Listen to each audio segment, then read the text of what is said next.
As the left continues to push the fear-mongering and elitist agenda on several key issues in our modern-day societies, conservatism is actually making a comeback as more and more people realize that they're fed up living uncomfortable, poor, starving, and unhappy.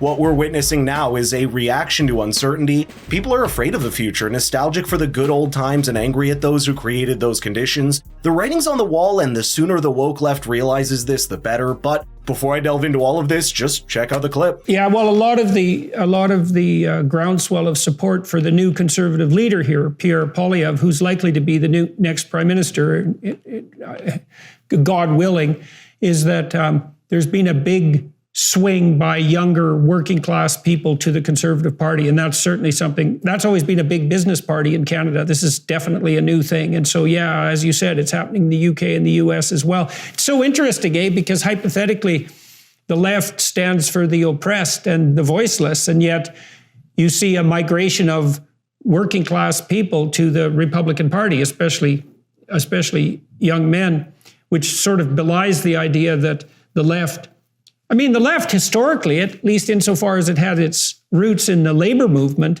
I think was sporadically, at least, a genuine voice for the labor movement. But the fact that all the working class people are stampeding over to the conservative side seems to indicate in some fundamental sense that the left has lost the plot.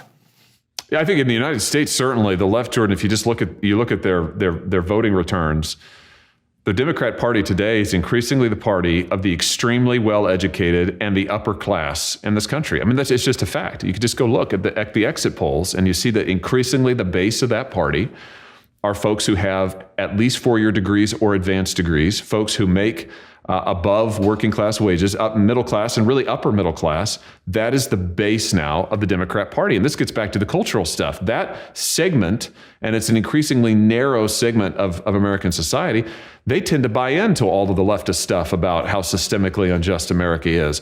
What you have is the vast swath of the American public that says that's not true. And particularly working people say, no.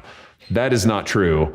And by the way, if you destroy the family, and if you destroy the community, and you destroy the local church, the local synagogue, you're going to destroy all of my opportunities in life. And if you keep shipping my jobs overseas, you're going to destroy my economic opportunity in life. And I think that is the new sort of center of the Republican Party needs to be. It is no secret that many people who once identified with the left are becoming disillusioned with their inability to address pressing social and economic issues effectively. In fact, the left is making sure to magnify those issues through high inflation, uncontrolled borders, unchecked crime, and the list goes on. Such an approach led to the erosion of the traditional middle class, mainly because of the decreasing number of good-paying jobs and societal chaos. These individuals are also feeling that the left has increasingly become woke and disconnected from the concerns of ordinary citizens, leaving them to seek alternative political perspectives. Additionally, there's also the attempt to reconstruct cultural norms and values through continuous debates over identity politics, political correctness, and cultural globalization.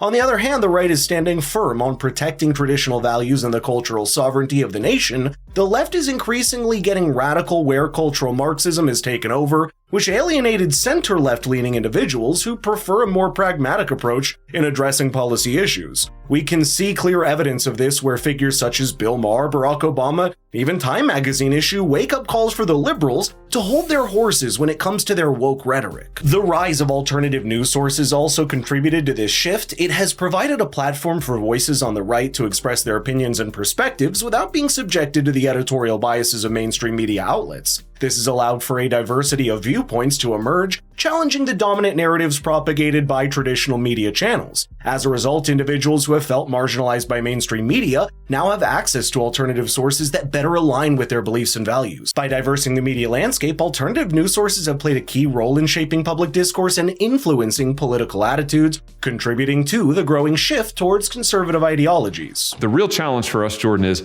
wrapping our heads around that and getting a set of policies that responds to the reality of where voters are. And you mentioned big business a second ago. My own view is that the Republican Party, particularly in the last 20 years, has been too enthralled to big business.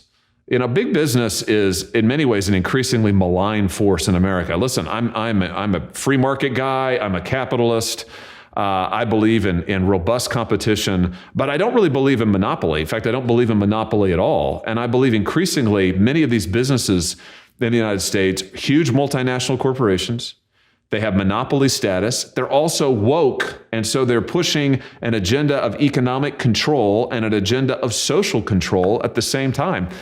Republicans, I think, need to go out and say no to both of those things. The globalist agenda, which is really an elite project. It's a project of people who don't believe in nations, who don't believe in the local community, who don't believe in local traditions. What they believe is they think that their values, which they share with other educated elite around the country, around the world rather, that those ought to be what structures the world. Those ought to be what structures the economy. They pursued this agenda of hyper-globalism that has in the United States resulted in shipping working class jobs overseas, shutting down jobs that were good paying jobs in small towns like the one that I grew up in.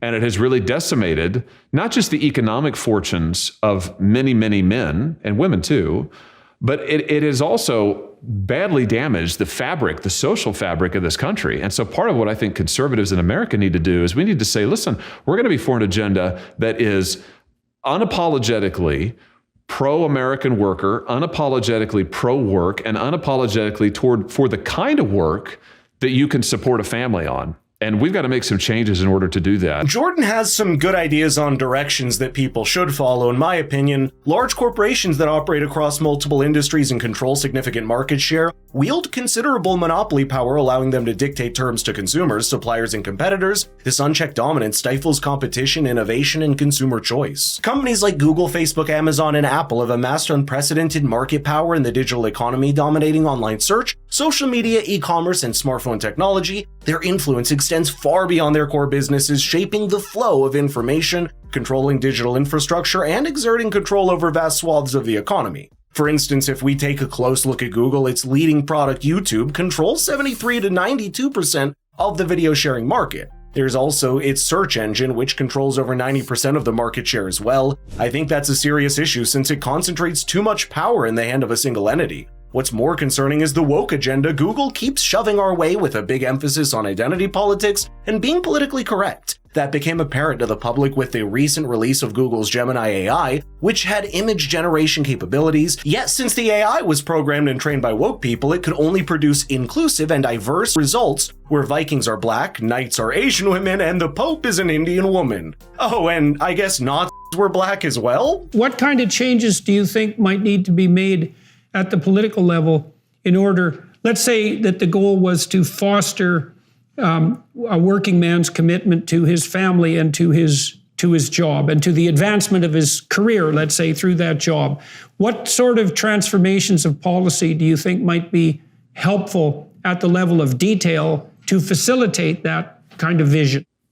Yeah, I think the first thing is we've got to be able to give that man some prospect that if he actually will if he'll get a job, if he'll commit himself to work, if he'll show up, as you said, and he'll invest himself, that he'll be able to support himself and to advance. In order to do that, Jordan, we've got to get jobs back into the United States of America where we actually produce things and make things, where a guy who does not have a college degree, and listen, only 35% of Americans have a 4-year college degree or more. Right, and a decreasing percentage of men are going to have that as well. That is correct. And so, you're looking at almost 70%, let's say, of men. I think it's more than 70% of the workforce does not have a 4-year college degree. We have to have an economy where a man can get a good paying job. So how do we do that? We have to bring production back to the United States. Jordan, we've got to produce things here. We've got to grow things here. Let me give you an example. The average salary of a manufacturing type job in the United States, of a production type job, a year or two ago was $22.50 was the average hourly wage, $22.50. In retail, the average hourly wage is like $13. In services, it's slightly higher, but not much. The point is that manufacturing jobs, production jobs historically pay better. you could support a family on those. They have but they drive research and development, by the way. They drive the services industry. And what's happened in this country is I think and conservatives, unfortunately, Republicans have been part of this problem, big part of it. We've had a stupid economic policy that for 30 and 40 years or longer has said, we're willing to see jobs go overseas to places like China. We are willing to trade away our manufacturing and our production of all kinds, whether we're talking about precision tooling or whether we're talking about advanced farming. We're willing to see those things go away in order to get more cheap stuff from overseas and in order to build up a services and Wall Street driven economy. I think that has been a fundamental mistake, and conservatives need to change it. And you asked about how do we do it? One of the things we've got to do is we have got to set a tariff policy and a trade policy that actually works for America. And I think that works for American workers and is geared, Jordan, towards bringing back and fostering good paying production jobs in this country. So that is a different way of thinking than most Republicans in the United States have thought for the last 30 or 40 years, where they've been very pro-globalization. And I think that it's hard to be pro-globalization and pro-family, pro-worker at the same time. I have to disagree here. Reshoring, or the process of bringing back manufacturing and production operations to one's own country from overseas, has become a focal point in economic and political discussions in recent years.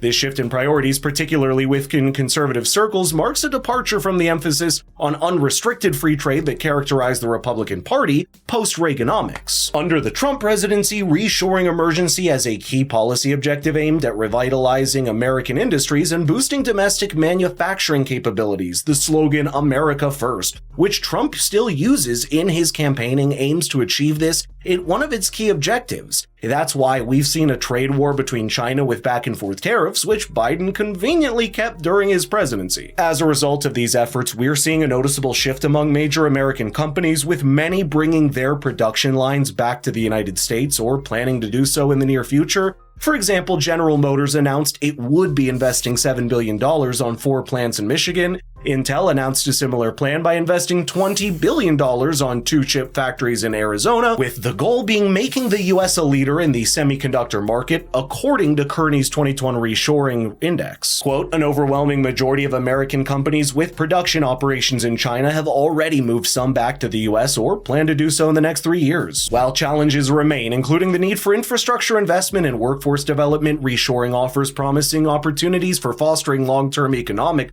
prosperity and ensuring the protection of America's interests." It's important right now in American culture to put forward an alternative vision of what a man can be and what good a man can contribute. And I think the real need is when men are beat over the head, as we talked about, from the time they're in grade school. And listen, I say this because I've got 3 kids. I've got 2 little boys, a 9-year-old and a 7-year-old, and then I've got a baby daughter. And as the father of the parent of school-age kids and school-age boys, I pay a lot of attention now to what my kids are taught in school and to what other kids are taught in school. And of course, I hear it from parents who I represent all the time.